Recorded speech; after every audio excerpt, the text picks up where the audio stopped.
Fala, time Labirinto, estamos junto aqui de novo em mais uma quinta-feira na nossa TV Labirinto, sendo que hoje eu estou vindo de galera para o nosso encontro hoje. Em semana passada a gente esteve junto, falamos sobre a avaliação neuropsicológica e a relação com a escala Labirinto, e hoje já estou vindo com representantes desse time Labirinto, representantes fortes, profissionais muito queridas, muito competentes também, que já fazem parte do nosso grupo, que tem contribuído muito com a construção da nossa escala Labirinto, e eu tenho certeza que muitos de vocês que estão aqui assistindo já conhecem ela, sejam de ouvir falar como grandes profissionais, ou já tenham tido a oportunidade de trocar alguma experiência, seja na discussão de algum caso clínico. E eu estou muito feliz em ter todos vocês aqui. Eu sei que cada vez mais a gente vai fortalecendo o nosso grupo, nosso time Labirinto, a nossa família, em prol desse instrumento tão importante que eu tenho certeza que está fazendo a diferença na vida de muitas pessoas, na vida de muitos profissionais e na capacitação e na formação continuada, que é um ponto tão importante para você que quer cada vez mais se tornar um melhor profissional, um profissional mais atualizado. E eu tenho certeza que a Escala Labirinto tem contribuído muito. E você que ainda está querendo aprender mais com a Escala Labirinto, que ainda já ouviu falar, mas está curioso, quer entender mais, a gente vai saber aqui juntos hoje muito mais com essas três profissionais tão queridas. E eu tive o prazer e a honra de estar mediando aqui esse momento único da gente estar discutindo uma escala que é nova, um instrumento de diagnóstico com autismo que tem uma proposta tão bacana de aperfeiçoamento do diagnóstico e em transdisciplinaridade. Né? Como vocês vão ver, a gente tem hoje convidadas com diferentes formações, né? Vocês já viram aí pela live, né? Pela divulgação da nossa live, mas tenho certeza que esse daqui vai ser um momento único, quero que vocês vão participando, enviando perguntas. Esse é um momento nosso, é um momento de interação e eu quero você aqui comigo, beleza? Se animou? Então vamos juntos aqui. Eu quero chamar nossa primeira convidada hoje, nossa querida neuropediatra, Sabrina. Vamos lá, Sabrina. O que é que você traz aí para a gente hoje nessa noite? Boa noite, pessoal. Eu sou Sabrina, como o Gustavo falou, sou neuropediatra. Sou fã da Labirinto, da escala, então, muito bacana. Foi foram momentos muito bons que salvaram a minha pandemia, porque eu devo ter sido a pessoa que mais fez o curso da Labirinto. Eu fazia e fazia de novo, deve ter 3 ou 4 vezes. Não foi porque repeti, não. Foi porque realmente eu gostei muito. E sempre, a cada vez que eu fazia, além do próprio curso para aprender a usar a escala, as discussões são de um nível fantástico, assim, de muito aprendizado. Então, foi algo que valeu muito eu ter encampado essa ideia. E hoje tem sido um instrumento de uma importância muito grande na minha prática. Eu sou médica, eu sou neuropediatra, trabalho no consultório, tenho recebido muitas crianças com suspeita de autismo, e essa definição essa avaliação que ajuda muito no diagnóstico, ela é muito boa para mim. O que me faz gostar mais da escala, porque com a escala a gente consegue ver e discutir com os colegas, com os outros profissionais que vão estar na lida semanal, diária, quais são os maiores problemas, quais são os melhores pontos que a gente pode trabalhar, qual é o lugar que a gente pode colocar o ganchinho para puxar o desenvolvimento da criança. E a escala, ela consegue fazer essa fotografia de como estão os sintomas da criança. E para mim, que sou neuropediatra, tem a questão médica envolvida, os sintomas associados também têm importância muito grande. A gente não tem medicação para o autismo, para os sintomas centrais ainda, mas para algumas comorbidades, eventualmente pode haver algumas que têm alguma utilidade, e é importante a gente ter essa possibilidade de refinar melhor. E é bom. Que maravilha, Sabrina. E para você, assim, qual para você é o diferencial de ter um instrumento que sistematiza uma série de estímulos, né, e meio que padroniza isso e depois propõe uma série de questões para você ir respondendo. E eu lembro que você é uma das pessoas mais caxias, né, e que mais contribuiu nas nossas discussões. Olha, mas isso daqui está uma vez, isso daqui está duas vezes. E isso, de fato, fez um refinamento muito grande na nossa escala. O que você acha, qual é o diferencial, né, de ter esse instrumento de uma maneira mais estruturada para você fazer, né, utilizar nas suas avaliações? As escalas em si, elas são, para mim, para a minha prática assim, para as minhas potencialidades e os meus pontos fracos, ela é muito útil para que eu não me perca da lista do que eu tenho que avaliar. A minha tendência natural é ir seguindo as queixas e que os pais dizem e seguindo para ali. Então, qualquer escala sempre está me lembrando disso. Tem ponto que eu usei a CARS é importante por causa disso, porque ela vai listando tudo, você não esquece de perguntar nada. A labirinto, ela é importante porque na hora da avaliação, a gente não fica solto fazendo avaliação, a gente propõe atividades que são estruturadas e essas atividades, depois, você tem que pensar sobre elas para poder ter o melhor quadro. Isso, para mim, é de um ganho no meu trabalho no dia a dia muito grande. Poder estruturar algo que eu já fazia de alguma maneira, sem nenhuma... Fazia porque era o caminho a ser feito. Agora eu posso fazer, eu posso ver com mais... Agora, para mim, de fato, o fato de eu poder saber numerar quais são os sintomas que a criança tem mais dificuldades, quais sintomas que a criança tem melhor potencialidade, é essencial na discussão com os colegas, os outros profissionais que acompanham, e poder também estruturar os outros sintomas associados que, eventualmente, podem ser alvo de um tratamento farmacológico, também me ajuda a pessoa. Nossa, quantas contribuições, hein? Assim, essa sistematização nos proporciona, né? Porque facilita de alguma maneira também o nosso trabalho, né? A gente que precisa dar conta de tantas demandas, né? Tantos pacientes, assim, você tem um instrumento que te direcione, né? Como uma bússola. Olha, é por aqui que você tem que ir, é por aqui que você tem que observar. É nessa direção que você tem que caminhar. Eu imagino que, sem dúvida, contribui muito, né? Na nossa formação e na nossa prática. E conta aí pra gente qual é que você acha que foi a sua maior dificuldade, assim, na utilização da escala labirinto. Confessa aí pra gente. Assim, a maior dificuldade é fazer aquela avaliação de os passos. Eu tenho uma dificuldade horrorosa de seguir os passos, né? Então, isso aí... Mas isso não é da labirinto, é de qualquer escala, né? Eu gosto de fazer sem seguir os passos, e eu tenho que seguir os passos. Então, isso provavelmente, sistematizar isso. E essa sistematização só se dá com a repetição. A gente faz o curso, ok, mas para a gente conseguir aplicar a escala direito, só repetindo. Às vezes, quando eu apliquei a primeira vez, eu gastei mais tempo, depois eu fui diminuindo a quantidade de tempo gasta para fazer. Para o médico, a gente tem que botar é importante o tempo, sabe? A gente tem tempo, não dá para alongar demais. A gente tem um tempo e tem que ser naquele tempo que a gente tem que conseguir fazer algo para ajudar o paciente. E eu tenho conseguido, para mim, tem sido bom por isso, porque eu tenho conseguido fazer de uma maneira mais curta e mais eficaz, porque é mais rápida, né? Quão rico é, né? Eu acho essa experiência, né? Dessa sistematização. E muitas vezes a gente vai vendo que vai servir tanto para pessoas que não têm tanta experiência em autismo, né? Em avaliação de autismo, como para pessoas que já têm mais experiência, né? E me parece que isso vai permitir um diálogo maior, né? Imagino, entre as profissões, né?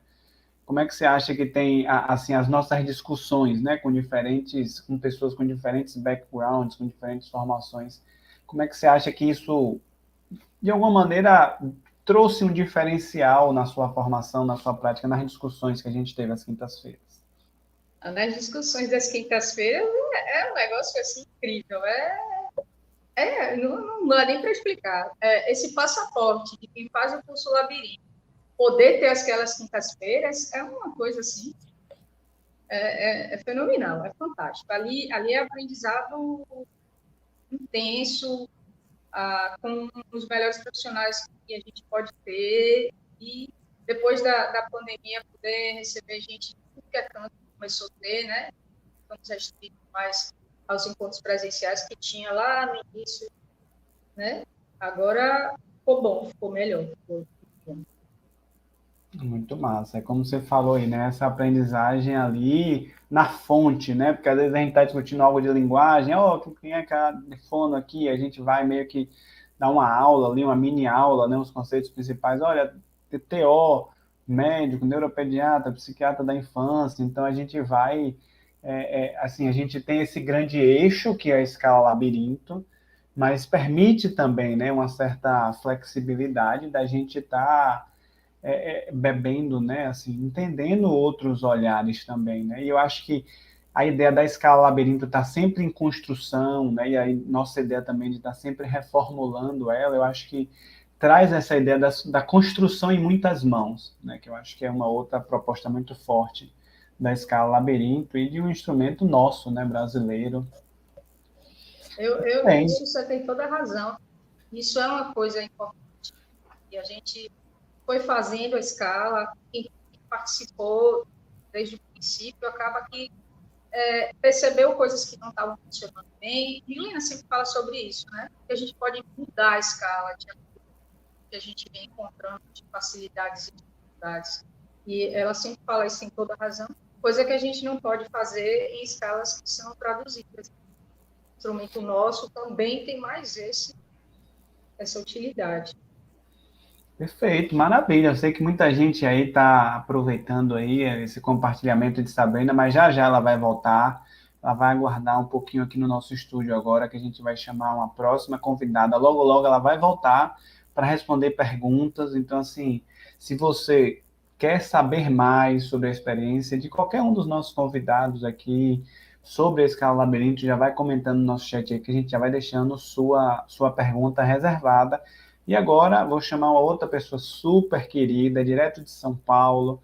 A gente aqui, né, nesse frio aí que está essa semana, todo mundo. Ela que fez um esforço grande para estar aqui hoje, então assim, a gente agradece de coração. Ela que não está muito bem de saúde, né? Tá com, mas assim, é uma pessoa muito querida, muito competente, que é a psicóloga Luciana, que é fonoaudióloga. Seja bem-vinda, Lu, à nossa live. Tudo bom, Gustavo? Tudo bom? Queria agradecer o convite, né? Uma delícia poder estar aqui conversando com vocês. E a escala labirinto, eu acho que essas lives representam exatamente o que é a escala labirinto. Né? Eu fiz a formação em janeiro de 2021, terceiro grupo. Né? Eu costumo dizer que a pandemia, a escala labirinto, acho que foi uma das únicas coisas boas que vieram com a pandemia, né? Poder participar do grupo, depois longe, né, pessoal? E aí a gente vê todo mundo de vários lugares do Brasil podendo estar participando. E eu acho que o que chama atenção na escala mesmo, desde a formação, que ficou muito claro, é o respeito, é o movimento da escala e essa transdisciplinariedade. Né? Essa possibilidade de juntar os saberes diferentes, de profissionais diferentes, e conseguir traduzir isso numa escala que também transporta esse respeito ao momento da avaliação. Né? A gente trabalhar com crianças pequenas, a gente trabalhar com escalas, com protocolos prontos, eu que sou da área da linguagem, nem sempre é fácil, né? Porque às vezes a gente tem protocolos muito rígidos, muito fechados, e a escala labirinto veio com a ideia de poder traduzir e quantificar uma observação. Né? Então, aquilo que a gente costumava observar, aquilo que a gente costumava trabalhar numa avaliação e já conseguir como elementos de resposta, ela conseguiu setorizar, separar em sintomas centrais, em sintomas associados, e em cada grupo de discussão poder ir aprimorando tudo isso. Né? Então, é muito curioso quando a gente pega, né, inicia uma criança, aquela criança super agitada, que todo mundo já olha e fala, ih, é TEA. E, de repente, quando a gente vai ver na escala, não é. Né? Os sintomas centrais, os sintomas de linguagem vão mostrando para a gente que não, que aquela criança, apesar de ter uma dificuldade muito grande em vários itens, ela não vai cotar para a TEA.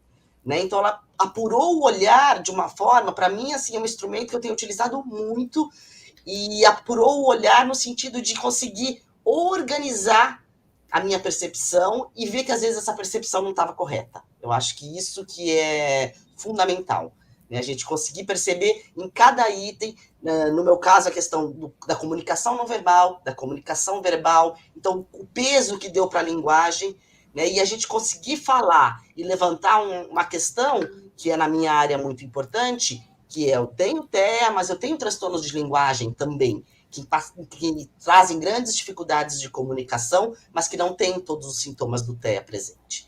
Então, eu acho que na escala a gente tem a voz para falar disso, a gente conseguiu falar sobre isso. A gente conseguiu separar, organizar e apurar o olhar de uma forma muito dinâmica. Isso que eu acho muito importante. Nossa, Lu, acho que você com essa fala aí, né, que me representa tanto, né, essa ideia da fala mesmo, né, a gente conseguia falar, você como fono. E que como eu acho, assim, esse comentário que você faz da escala labirinto, né, quando você fala assim, isso que a gente às vezes avalia e quando vai para a escala labirinto não é, porque a escala, assim, claro, fornece sempre um dado quantitativo, que a gente sabe que é importante, mas acho que muito mais do que isso, algo que você ressalta aí é essa sistematização, né, então, assim, você faz uma avaliação e às vezes a gente é capturado, né, pela nossa percepção, pelos nossos vieses, pelo aquilo que a gente acha que é, pelas nossas crenças, ou né, alguma coisa que a gente muitas vezes vai sendo direcionado, né? Então, acho que quando você traz essa ideia da fala, eu acho que é bem significativa, né? Porque ela vai sistematizando cada uma dessas coisas, é como se ela fosse lembrando a gente. E eu acho que como Sabrina falou um pouco também, né? À medida que a gente vai fazendo, a gente vai automatizando muita coisa. Isso. Então, isso me parece que vai direcionando, vai refinando muito mais assim, o nosso olhar e a nossa avaliação, né? E aí eu acho que a grande riqueza do grupo mesmo, Gustavo, é o respeito, e a escala traduz isso, né? O respeito ao paciente, a observar os comportamentos, a tentar mensurar aquele comportamento, né? Comportamentos que podem ser observados durante a sessão inteira, né? Então eu tenho várias formas de apresentar, eu tenho várias formas de, tem uma proposta de dos brinquedos, mas o profissional fica livre para aplicar aquilo da forma que quiser, né? Então tem um respeito ao profissional e à criança, né? A forma de conduzir todo o andamento da sessão. E agora, né, a gente pensando aí já na escala para idades maiores, né, a gente está vendo a dificuldade que é fazer esse pulo, né? O quanto na criança tem questões que são tão evidentes e o quanto isso não é tão claro no adulto e quanto a linguagem aí é muito permeada por muitas questões, né? O quanto é diferente observar no adolescente, observar no adulto, observar na criança, né? Na criança a gente liga muito até a ausência de oralidade, né? Que nem sempre é real, mas é o que chama a atenção. Quando a gente pensa em crianças mais velhas, em adolescentes e adultos, aquela oralidade pode estar presente, muito bem presente, né? E aí a gente busca as sutilezas da linguagem, e isso que me encanta nas discussões do grupo mesmo. Nossa, com certeza, eu acho que é um tema assim, importantíssimo, esse relato seu, né? E estão me informando aqui, agradecer a presença, estamos aqui com um público super fiel, um público alto aqui, mais de 125 pessoas.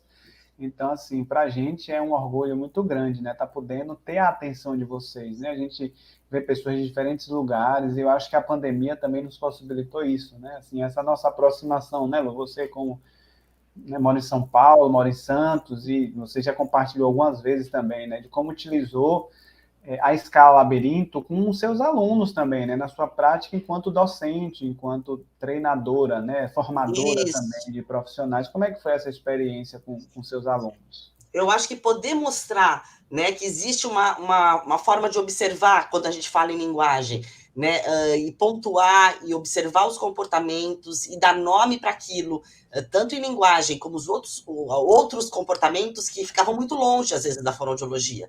Né? Então, porque pareciam, não, mas isso vai ser só da TO, ou isso vai ser só do psicólogo, ou isso vai ser só do psiquiatra neurologista. Então, os alunos ficaram muito encantados de poderem perceber que a gente podia, sim, olhar os sintomas principais, olhar os sintomas associados e levar para uma discussão aberta sobre como isso tudo aparecia e que influência tinha no comportamento dessa criança. Nossa, que relato importante, né? Porque traz esse espírito da interdisciplinaridade, né? Que muitas vezes é como se a gente tirasse, vamos dizer assim, essa ideia do nosso ego, eu sei sobre isso, e não, olha, eu vou analisar aquilo que a escala propõe, aquilo que o instrumento está colocando, né?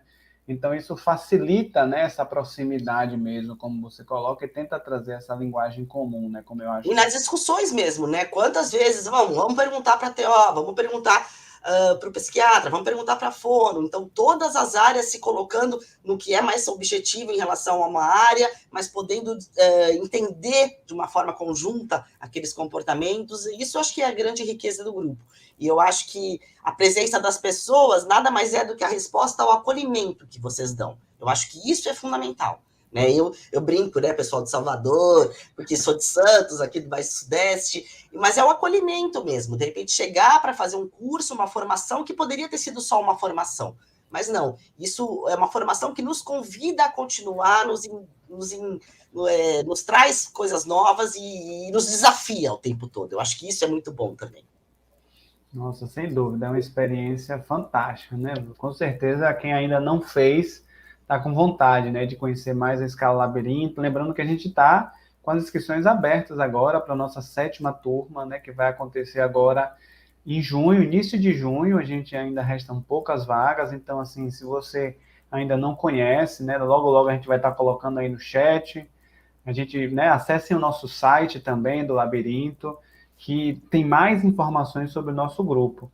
E fala um pouquinho, Lu, o que é que você acha que assim, você precisou mais se bater um pouco na hora de utilizar assim, a Escala Labirinto, e como foi a solução assim, que você encontrou? Eu acho que são algumas sutilezas, né? A gente brinca nas nossas reuniões, né, da tal atenção compartilhada, né, tem 2 provas mais específicas, e aí a gente quer fazer bem feito, a gente quer ter uma resposta melhor, né? E todo mundo buscando, né, uma expertise, tentar fazer aquilo da forma melhor. E eu acho que a questão de comportamentos muito sutis, que são atenção compartilhada, o chamado do nome, que são coisas que escapam, que vão embora, né? E aí a gente sistematizar isso, eu acho que é muito bom, e mostrou como era muito difícil para todo mundo. Né? Uma coisa que parecia simples, não olhou, já sabe, ou não é, o quanto é sutil isso, o quanto é delicado, né? O quanto não fez, mas não completou, e aí todo mundo testando, todo mundo tentando fazer, repetindo várias vezes esse comportamento. Né? Então, essa busca do fazer melhor em todo mundo do grupo, a gente percebe isso, é muito importante para tentar ter uma resposta melhor. Né? Então, a gente vê quanto a escala nos traz essa medida. Existe o comportamento, sim, mas o comportamento não está completo, não fez o ciclo completo. São sutilezas que fazem muita diferença. Nossa, e como Milena sempre nos fala, né, nossa grande mentora, assim, leia a epígrafe, né? Eu acho que essa ideia dessa sutileza, né? Ou seja, leia o que aquele item representa, né? Aquele item não representa o que você acha que ele representa. Ele representa aquilo. Né? Aquilo, a busca da criança, né? Então, o engajar da criança. Ah, não, ela engaja. De repente, quando a gente vai ver a filmagem, fui eu que corri atrás dela o tempo todo. Né? Ela não me buscou em nenhum momento. Né? Eu a sufoquei o tempo todo e ela não buscou. Então, o quanto a criança me busca, o quanto ela engaja naquilo que eu proponho, o quanto eu engajei naquilo que ela propõe. Então, são coisas que pareciam sutis, mas que fazem toda a diferença. Né? São detalhes que fazem toda a diferença para a gente conseguir ver realmente que comportamentos de linguagem ou não essa criança está apresentando. Ah, ela teve um comportamento, é uma hiperreatividade sensorial ou é um maneirismo? Né? São coisas que iam tudo para o mesmo balaio, iam todas, ficavam muito confusas. Né? E aí entram as TOs para tentar explicar para a gente, justificar as diferenças, e aí a gente já consegue, ou de repente naquela filmagem, no minuto tal, né, para quem não acompanha, a gente filma os pacientes, e todo o grupo vê essas filmagens, e aí de repente alguém entra falando, não, mas no minuto 4.03 ele fez isso. Né? E aí volta todo mundo para rever isso. Então isso é uma riqueza de aprendizado, não gosto muito de falar essa palavra, mas é única. Eu sou fã, sou suspeita. Com certeza. Não, acho que essa ideia que, né, que você lembra aqui para a gente, a Escala Labirinto, ela consegue trazer essa descrição, né, para propor essa linguagem comum, como você mesmo trouxe a ideia da fala, né, para propor essa linguagem comum, que às vezes não é o que eu acho, é aquilo que está sendo descrito. Lembrando que a escala foi produzida, né, um produto de contribuições de diversos profissionais, né? Então, assim, cada um com a sua especialidade foi trazendo um pouco isso daí que ele traz, né? Olha, o que é um maneirismo? Ah, isso daqui é um comportamento rígido, isso daqui, o que é que a gente está chamando de impulsividade, o que a gente está chamando de sorriso social, tudo isso vai, né, milimetricamente descrito lá, né? Então, muitas vezes a gente vai tentar seguir mais ou menos esse roteiro aí para justamente possibilitar tanto direcionar o nosso olhar como o nosso compartilhamento, né? Isso. E às vezes assim, né? Engajou 4 vezes. Não, mas ele engajou 4 vezes na mesma atividade, então não é 4 vezes. Então são pequenas, e tá escrito ali. Se a gente for ver, tá escrito. Então esse respaldo é que faz toda a diferença. Maravilha, Lu. Tenho certeza que eu acho que muitas pessoas devem estar curiosas aqui, já fazendo perguntas, né? Sua contribuição aqui é sempre excelente, né? Então, com certeza, logo, logo, eu sei que você já vai estar de volta aqui. Logo, logo, gente, já vão botando as perguntas aí, que eu sei que já estão surgindo. E logo, logo vão voltar essas duas feras aqui, tanto Sabrina quanto Lu, e vamos tentar aproveitar o máximo dessa presença única aqui. Então, vamos chamar então nossa próxima convidada, ela agora que vem lá do Rio Grande do Sul, professora Ana Paula, também é fonoaudióloga. Seja bem-vinda, professora Ana Paula, um prazer tê-la aqui. Obrigada, boa noite. Estamos aqui com muito frio, né? Vocês sabem que andamos por tempestades tropicais, mas está tudo certo aqui, sobrevivemos e vamos poder conversar sobre essa escala maravilhosa e o aprendizado com o Grupo Labirinto. Nossa, com certeza. Lu, né, que agora a gente já tem essa intimidade, né? A gente vê lá Luciana, Rajabala e tal, né? A gente já chama de Lu, Ana. Então a gente já vai pegando essa intimidade aí, com certeza foram presentes aí do que o Labirinto nos trouxe, nos proporcionou.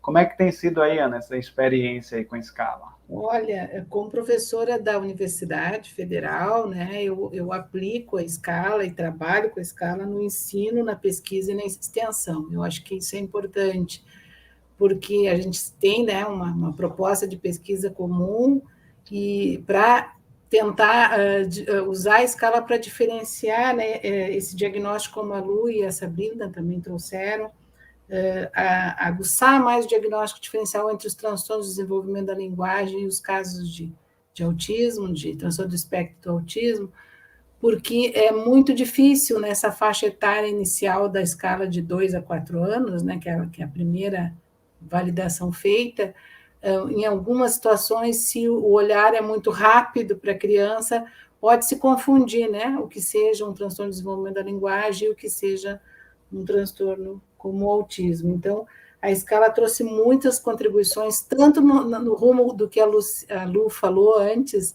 de crianças que a gente achava que era, e a gente passa a achar que não é, quanto o contrário. Crianças que, para mim, foi também o contrário, crianças que eu, no primeiro momento, olhava, não, é um distúrbio de linguagem, mas depois, olhando um pouco mais em detalhes, alguns comportamentos repetitivos, a comunicação, o fato de que ela diferencia comunicação verbal e não verbal, uma coisa que na fonoaudiologia a gente vem tentando aprimorar, porque sempre ela olhou muito para o verbal, e é importante olhar para a comunicação não verbal nessas distinções, né?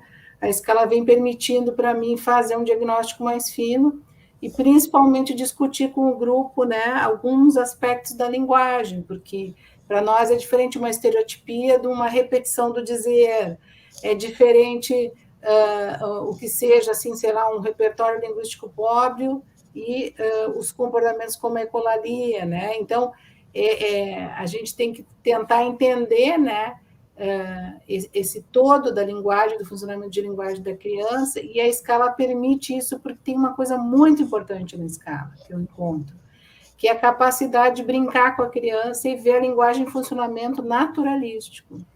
Uma coisa que outros testes, né, principalmente no campo da linguagem, na fonoaudiologia, focam muito a questão do domínio gramatical dentro de abordagens muito formatadas, e que a escala a gente pode, depois de filmar a escala, por exemplo, eu faço outras análises de linguagem para além do que a escala me permite. Então, é um instrumento que, de certa forma, me permite usá-lo no fim a que ele foi destinado, mas, ao mesmo tempo, transcrever esses diálogos e olhar, assim, numa perspectiva mais enunciativa, discursiva, como que essa criança está funcionando na linguagem, que capacidades ela tem, né? Tanto se eu quiser olhar por um viés neuropsicológico, quanto por um viés mais enunciativo. Então, isso é bem importante, assim, a gente tem medidas objetivas que podemos fazer em cima da análise dos vídeos, né? Tem muita coisa para fazer, realmente.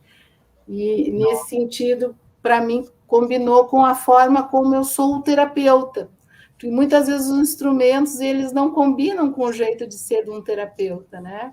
A gente aprende a avaliar na dinâmica das sessões, tanto a neuropediatra como a Sabrina, como eu e a Lu, que somos fonoaudiólogas, ou mesmo as TOs, nos interessa olhar a funcionalidade num uso espontâneo, né? Então, acho que esse é um grande diferencial, não é uma escala que a gente se baseia apenas em descrições estanques de comportamentos, a gente consegue realmente olhar uma dinâmica de uma relação com a criança, e que o terapeuta, então, pode, claro, salvaguardar das dificuldades que a Lu já falou, de fazer atenção compartilhada, de cuidar esses detalhes, assim, que são algumas consignas e algumas coisas que a gente tem que ter um certo cuidado para não se passar, por exemplo, né? Ao invés de só olhar, daqui a pouco falar e fazer o gesto junto, tem uma sequência, mas que o grupo, nos nossos debates de quinta-feira, tem sido muito feliz em transmitir, porque eu acho que tem isso também, que é a transmissão,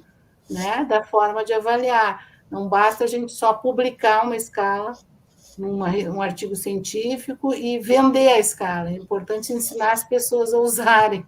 E eu acho que isso, o Grupo Labirinto, com esse acolhimento que ele faz às pessoas que fazem o curso, né, um acolhimento que também temos que citar, né, gratuito, né, que as pessoas podem participar livremente do grupo, e então isso é uma formação continuada que é um diferencial importante, né, pensando em profissionais que estão aí no Sistema Único de Saúde, que não vão estar podendo pagar curso toda hora, né, então faz o curso, mas ganha um grupo de estudo, que é muito interessante, né, muito importante. Nossa, Ana, eu acho que você traz tantas informações assim relevantes, né? Eu vou tentar lembrar de algumas aqui. Uma delas eu acho que é isso, como você fala, né? Da proposta da sistematização de uma série de estímulos que a escala propõe, e você vai observar aqueles comportamentos que são pertinentes, né? Como você colocou muito bem, de uma maneira mais naturalística. Então, assim, apesar de ter algumas provas bem específicas, mas às vezes uma prova que às vezes é específica, você pode estar observando várias outras coisas, né? E isso que eu acho que no manual da escala Labirinto nos proporciona muito esse aprendizado, né? E eu acho que a acessibilidade também, como você tem colocado, né? Tanto esse sentimento de pertencimento mesmo, né? Que eu ouço muita gente falando, e que eu acho que é esse um pouco o espírito, né? De que assim, poxa, isso daqui eu também quero contribuir, isso daqui também é um pouco meu, é um pouco minha, né?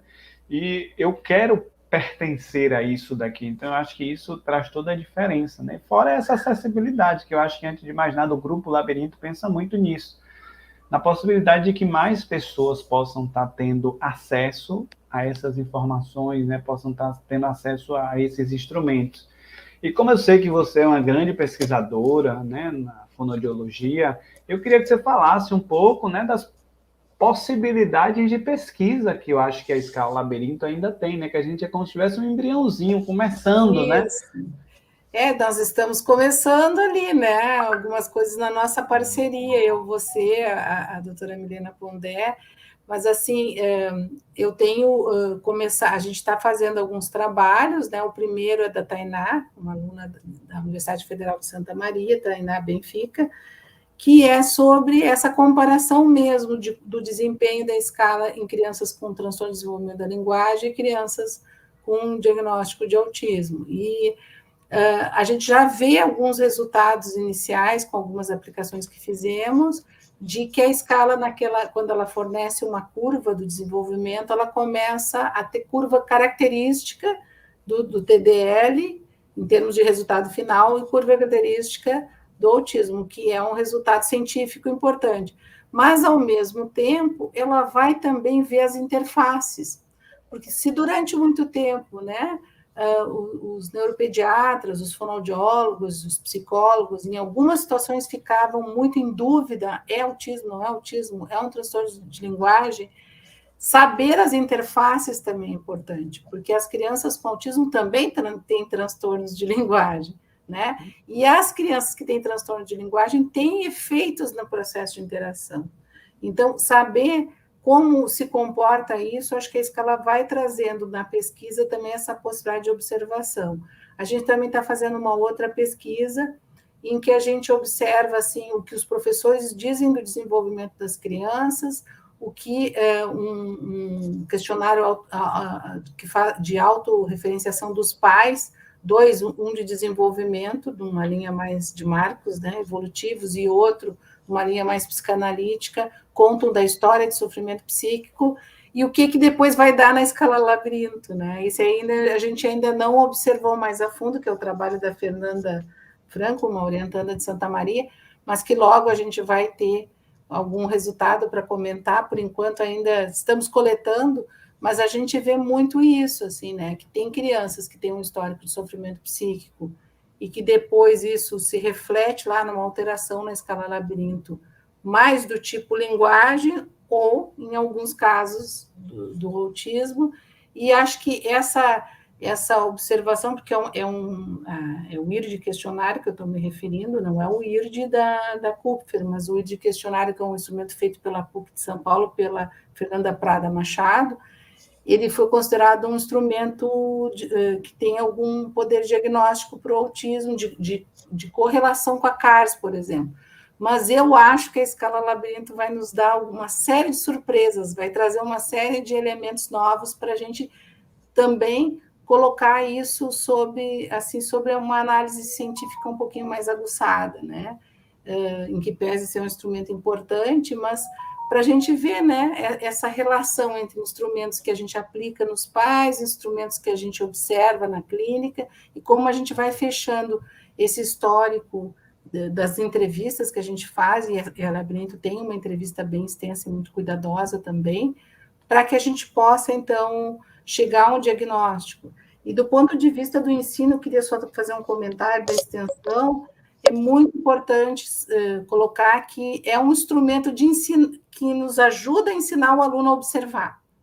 Então, ele tem não só o poder diagnóstico, né, mas para o que ele foi criado, mas ele tem uma facilidade de ensinar o aluno a brincar, a se relacionar com uma criança que ele vai receber em avaliação. E isso é importante, né, porque a gente também tem que ter instrumentos não só acessíveis, num ponto de vista financeiro, num país como o nosso, com todas as desigualdades e dificuldades que a gente tem, mas também um instrumento que permita ser de fácil aprendizado e ensine o aluno a observar desenvolvimento, porque não basta ele ter um resultado lá do gráfico no final, ele precisa saber o que ele vai trabalhar depois. Então, se ele consegue aplicar um instrumento como o Labirinto bem aplicado, isso já vai trazer luzes para o raciocínio clínico dele, para a terapia depois.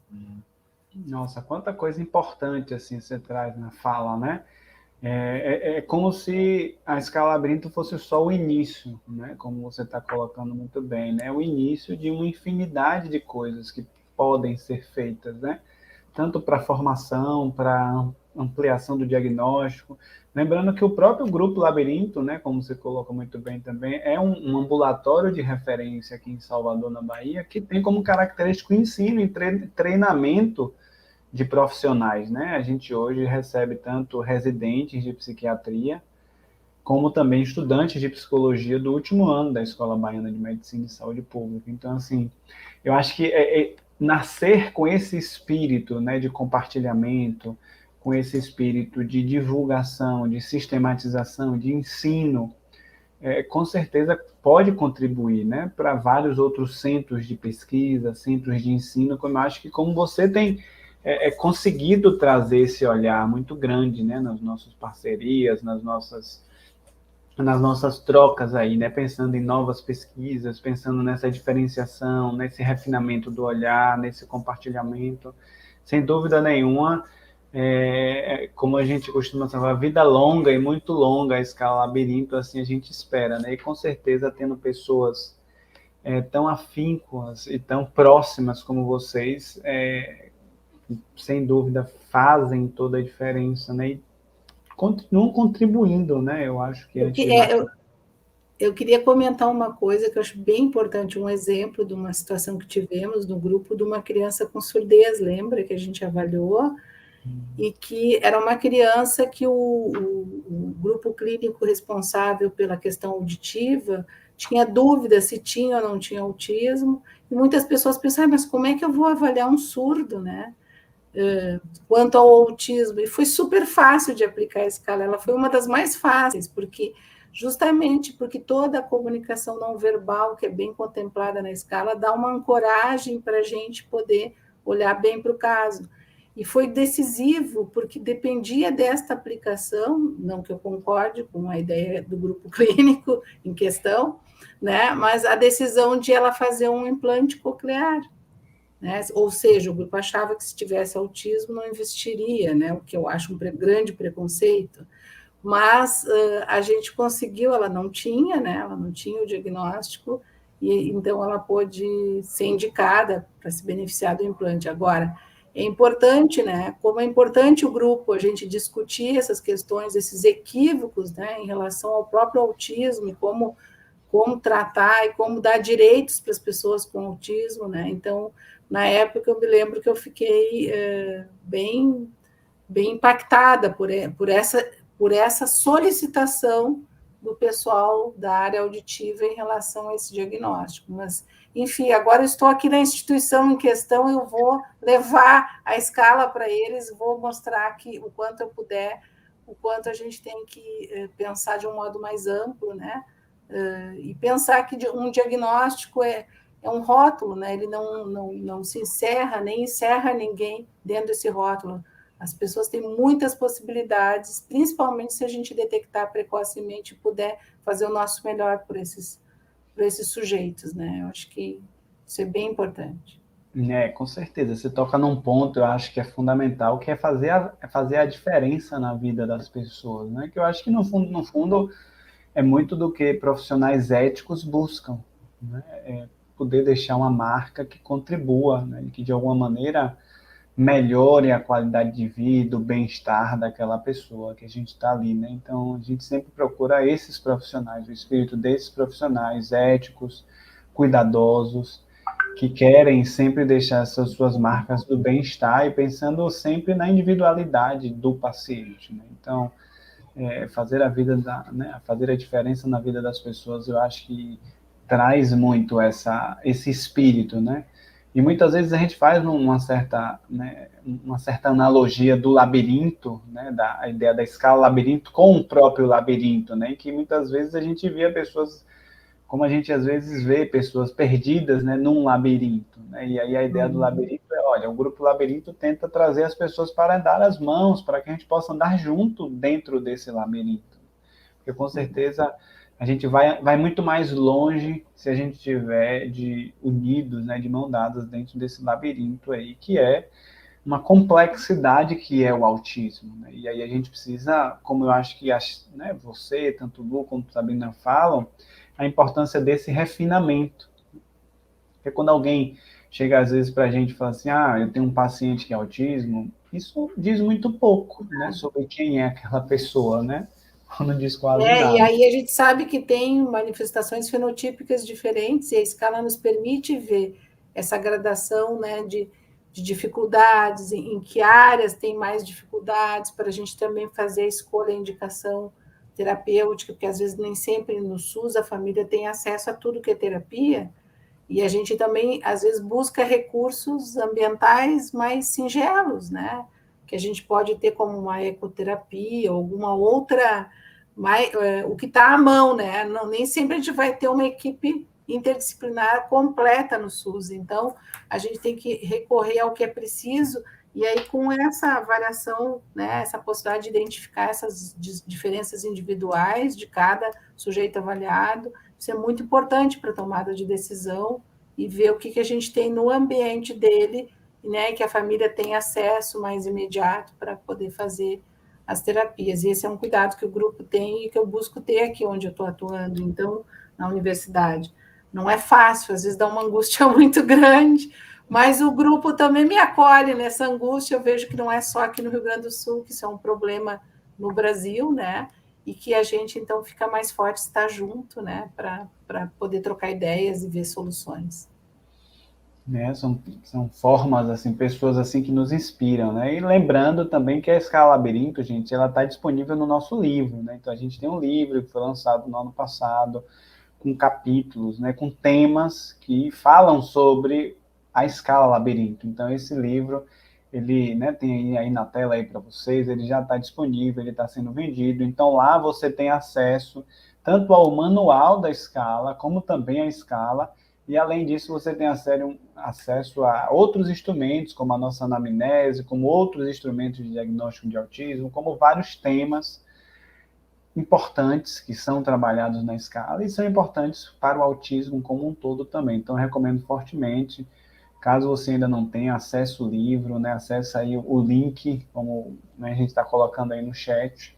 E agora eu queria chamar todo mundo, queria vir essa galera toda para cá, para a nossa telinha, para a gente poder compartilhar juntos aí, responder perguntas, fazer comentários e complementar a fala uma da outra. Então, eu vou ficar mais quietinho aqui agora e vou passar a bola para vocês aí. O que é que tem vindo aí para vocês nesse momento?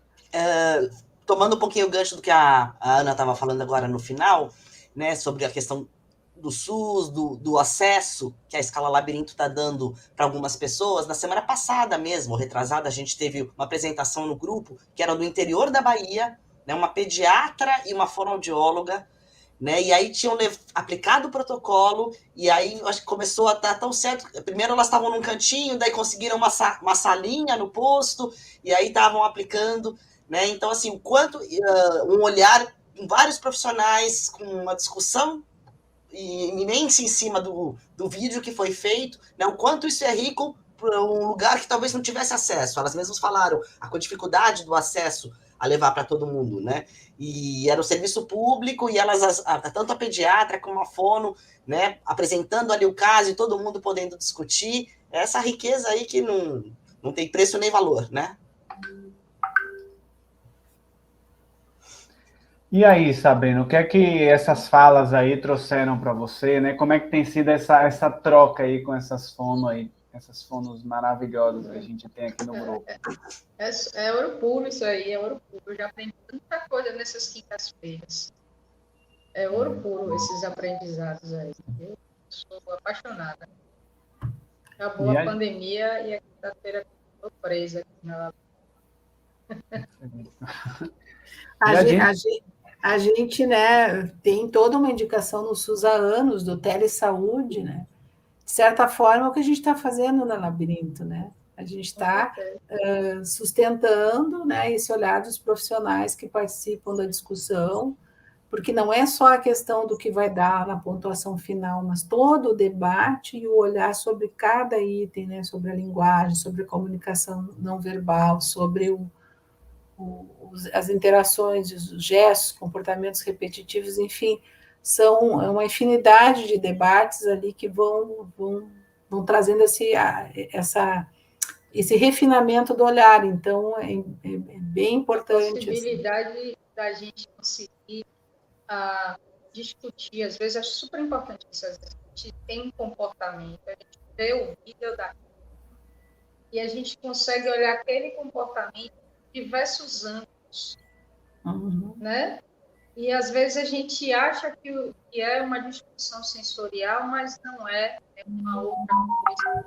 E essa possibilidade da discussão multidisciplinar é que faz essa riqueza, né? Eu me pego, tenho essa possibilidade diversas vezes. Eu acho que aquele comportamento associo a algo e de repente tem gente lá, não, mas pode ser por isso. E essas percepções das outras pessoas a partir de suas bagagens iniciais, né, são ouro puro. Muito bom. Lembrando aí que a gente tem pessoas de diferentes lugares do mundo, né? Já vi gente falando aqui sobre Inglaterra, outros países, né? Com certeza esse é um momento único aí que a gente tem Tem aí uma pessoas. pergunta, tem uma pergunta de uma pessoa sobre se ela tem um caráter diagnóstico e prognóstico. Aí, não sei se vocês querem Vamos começar. lá, já começa aí você, Ana, já que você já leu aí. Eu acho que diagnóstico, com certeza, e prognóstico, eu não gosto muito dessa coisa de prognóstico, porque eu acho que as crianças se modificam tanto, né? Quando ela traz essa relação das diferentes expressões fenotípicas, claro que isso nos coloca o quão, em cada caso, existe uma necessidade de maior subsídio, menor subsídio, de maior apoio, menor apoio.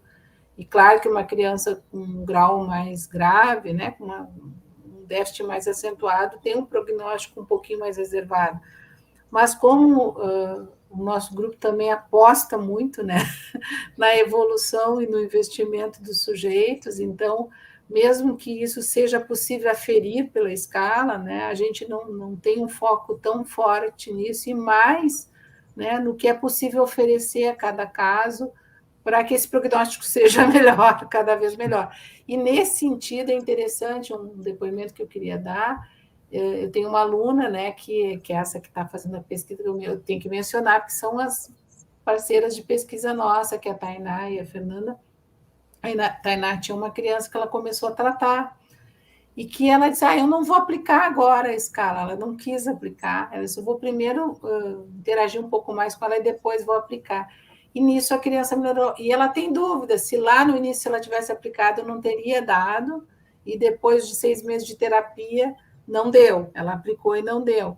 Mas isso é interessante, porque a gente poderia pensar, né, para crianças muito pequenas, em não fechar um diagnóstico assim, de um modo muito hermético, e usar a escala também no sentido de uma certa sondagem inicial, investir um pouco e depois reaplicar para também ter uma certeza do diagnóstico. Porque, e que eu acho que está muito interessante também, né? A gente conseguir aplicar a escala e de repente falar, não, nesse momento acho que vale a pena entrar com fono. Não, nesse momento vale a pena entrar com TO. Essa possibilidade que abriu.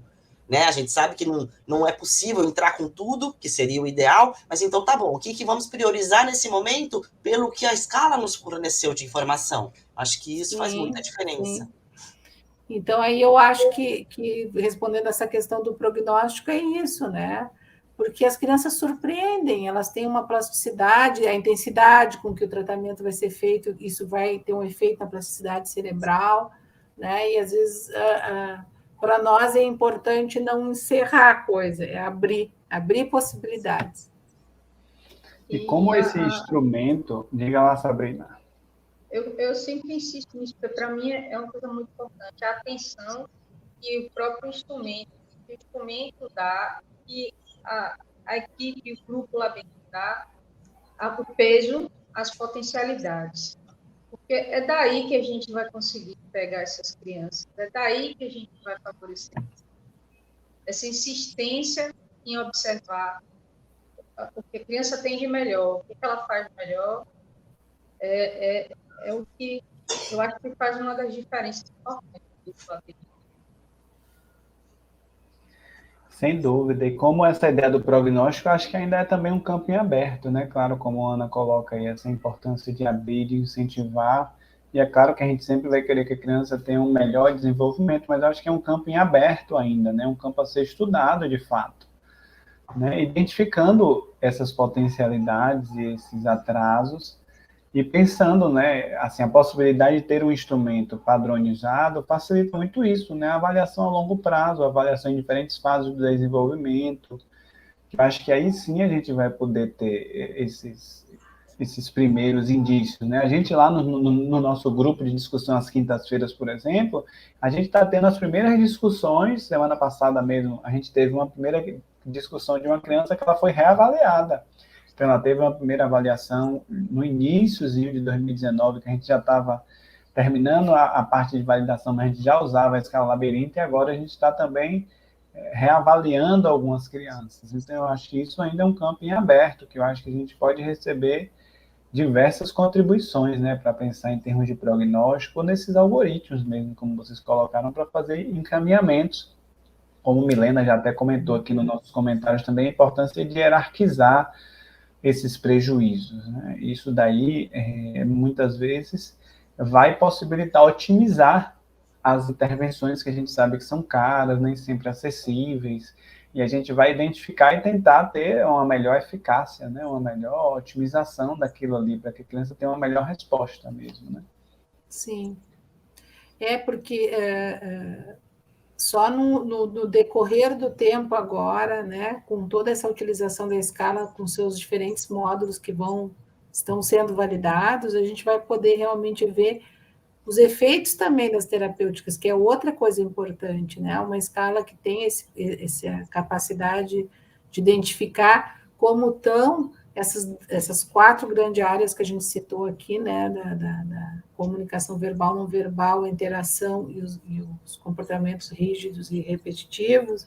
Isso vai permitir que a gente veja também os efeitos das terapêuticas, porque tem muita gente, né, preocupada aí, né, em dizer que esta vale, esta não vale, enfim, mas a gente tendo uma escala, a gente abre o leque da nossa realidade também para acolher e testar diferentes terapêuticas, né, que eu acho que precisa muito a gente ter essa abertura também para isso, né, porque a gente tem que inovar nisso também, né, a gente tem que trazer elementos de acessibilidade também para a terapêutica, né, que é às vezes nem sempre na intensidade necessária, né? Então a gente vai poder olhar esses percursos e esses desenvolvimentos das crianças a partir, né, do fato de que temos um instrumento que pode aferir, né, esse aspecto.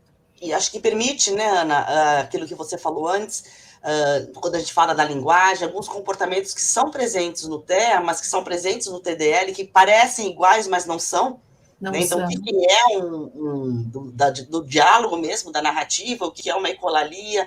Então, e eu acho que fazer esse diagnóstico diferencial mesmo, de TEA e TDL, se a gente for ver, né, estatisticamente, a gente teria muito mais um TDL do que um TEA, né, mas hoje em dia a gente ouve falar no TEA porque a gente tem uma questão pragmática, uma questão da diminuição da possibilidade de comunicação, de troca comunicativa, né, e eu acho que a escala permite a gente buscar essas nuances e ir limpando esse olhar, né, que são as suas e aprimorando, né, Lu, porque é esse o nosso trabalho no grupo, a gente vai sempre aprimorando para que isso cada vez fique mais claro, né, para a gente, enquanto profissional mais experiente, e também para os novos fonoaudiólogos que vão vir por aí, e que eu e a Lu nos preocupamos muito em formar, né, Lu? Não, gente, eu acho que a Escala Labirinto abre esse campo, né, que eu acho que começou, né, assim, começou lá nos nossos primeiros encontros, as primeiras formulações dos itens, né, quando a gente estava lá achando que era possível fazer um instrumento brasileiro, era possível fazer um instrumento que pudesse conversar com diferentes profissionais, que a gente pudesse compartilhar com mais pessoas, que a gente pudesse fazer a diferença na vida das pessoas, que a gente pudesse trazer esse espírito que eu acho que a gente está vendo aqui, né? Esse espírito de time, esse espírito colaborativo, esse espírito que pensa no bem-estar das pessoas, né? Como eu acho que tem surgido tanto aqui nos nossos comentários de generosidade. Gustavo, só fazendo um parênteses disso que você está falando, agora mesmo, né? Está falando aqui a Fernanda, né? Que trabalha com a Ana, que é lá do Sul, que nós nos encontramos e fizemos um curso esse fim de semana agora juntas, né? Então, Salvador para Santos, São Paulo, para o Sul. Então, a gente estava no curso como se a gente se conhecesse há um tempão, só pelos encontros da Escala Labirinto.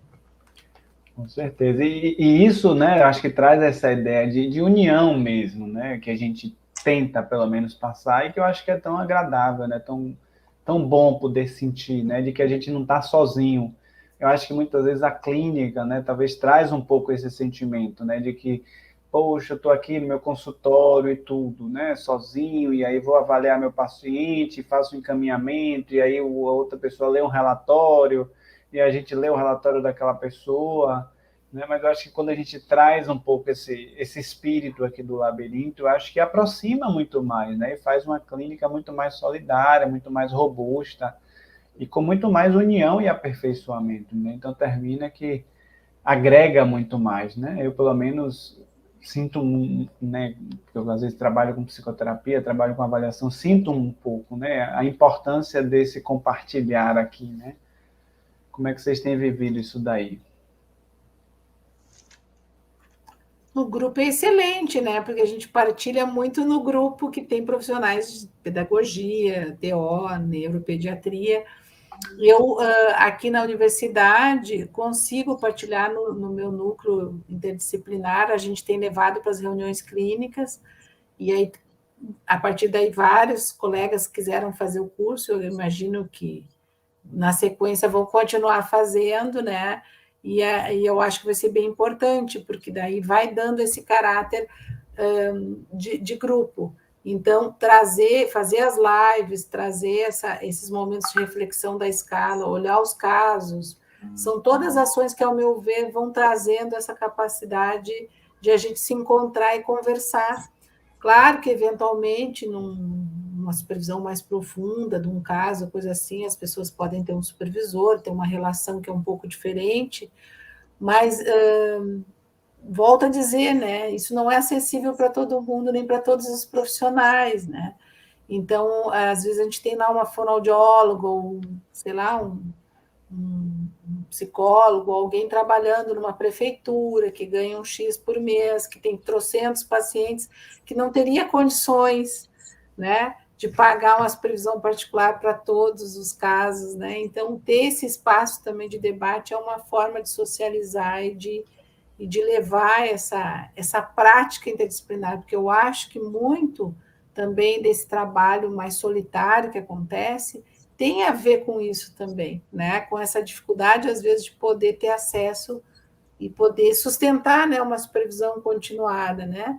Eu sei que isso é uma prática mais culturalmente instalada na psicologia, mas na fonoaudiologia, sei a Lu que acha, mas eu acho que às vezes é meio difícil, né, Lu? Em função até de acesso financeiro para muitos alunos recém-formados, por exemplo. Então, eu me preocupo um pouco com isso, que a gente tem espaços como a Labirinto faz, a gente tenta fazer isso na universidade pelo NID, que é o nosso núcleo interdisciplinar, mas eu acho que é importante a gente buscar essa interlocução, porque senão realmente, às vezes, um olhar do outro, né, é tão importante, tem coisas que às vezes está ali na cara, mas que a gente sozinho não consegue enxergar. E temos a presença, assim, de diversas pessoas, né, profissionais, pais, e temos aqui também a presença de João Pedro, que é um grande artista, que também tem autismo. Ele tem uma página no Instagram que é muito conhecida, ele divulga muito seus trabalhos, é uma pessoa muito querida e tem muito, né, e nos ensina muito, né, com seus desenhos, com suas habilidades, com as suas experiências, e que eu acho que poder dar voz, né, ter pessoas falando sobre o autismo, pessoas com autismo falando sobre o autismo, eu acho que para mim é uma máxima mais do que importante, né? De, como o Lu já colocou lá na fala dela, dar voz também para essas pessoas, né? Então, é uma honra, João, ter você aqui assistindo a nossa live, né? Podendo compartilhar um pouco, né, dessas suas experiências e divulgando o seu trabalho. Então, gente, eu acho que a gente já vamos começando a finalizar aí, dando as nossas falas de despedida. A gente agradece a todo mundo, mas vou deixar vocês começarem aí nas despedidas. Eu vou agradecer o convite e dizer que é um prazer participar desse grupo, que ultimamente eu estou um pouco com dificuldades de participar em função da minha atividade aqui na universidade, mas, enfim, eu sempre volto porque me faz muita falta nossas discussões. Então, a gente vai se organizando e vai participando como dá, nem sempre dá para estar toda quinta-feira de tarde, mas eu queria agradecer o acolhimento do grupo e a possibilidade, né, e a escuta, né, e a troca que a gente tem no grupo, e me colocar à disposição para quem tiver algum interesse em receber algum trabalho de pesquisa, enfim, a gente está, ou mesmo uma interlocução na universidade, a gente está à disposição. Muito obrigada pelo convite e pelo carinho de sempre. Acho que é isso mesmo, é agradecer o convite, agradecer as quintas-feiras, né? Sabrina já está lá dando risada, que a gente se diverte muito falo sempre isso mesmo, né, que a única coisa boa que acho que ficou da pandemia foi a possibilidade desses encontros ficarem virtuais, né, senão eu não poderia participar, né, e é um prazer, e eu acho que a base do labirinto é isso mesmo, é generosidade, respeito ao autista, ao profissional, à equipe, acho que isso que faz toda a diferença, com muita seriedade, consciência, mas é o respeito que faz toda a diferença. E vamos caminhar juntos, né? Vamos formar mais pessoas com a nossa escala, que ela é brasileira, que a gente tem domínio sobre ela, que a gente pode atualizá-la se for necessário, valorizar o que é nosso, que o nosso é muito bom. Bom mesmo. Então é isso, gente. Então, assim, agradecemos demais a essas 3 pessoas super queridas. Eu falo aqui em nome da nossa mentora, Milena, também, né? Nossa inspiradora. O quanto é importante, assim, né? Esse espírito de união, esse espírito de time mesmo, como a gente tenta falar, né? De família. E, assim, ter vocês aqui até com a gente até esse momento, na nossa live, assistindo, comentando, é algo muito especial, então agradeço de coração, né, por vocês poderem fazer parte disso daqui, estarem podendo vir para cá, reservar um tempo, compartilhar suas experiências, né, dificuldades, coisas que vocês têm produzido. Então, de fato, é um momento, como o Lu falou, único. E a gente espera, né, sem dúvida nenhuma, nos vemos às quintas-feiras e quem sabe aí num congresso presencialmente em breve também, né, que a gente possa estar conhecendo outros lugares, esteja pertinho aí um do outro. Então, fica aí o nosso agradecimento a mais esse espaço. Lembrando que na próxima quinta nós vamos ter uma nova live ainda, toda quinta-feira, no mês de maio, até o início do nosso curso. A gente vai estar tendo sempre às quintas-feiras as nossas lives às 19 horas. Então, a gente espera aí a presença, a audiência de vocês e o compartilhamento, que é sempre muito importante. Muito beijo, gente. Obrigado de coração. Até a próxima. Tchau, tchau. Tchau.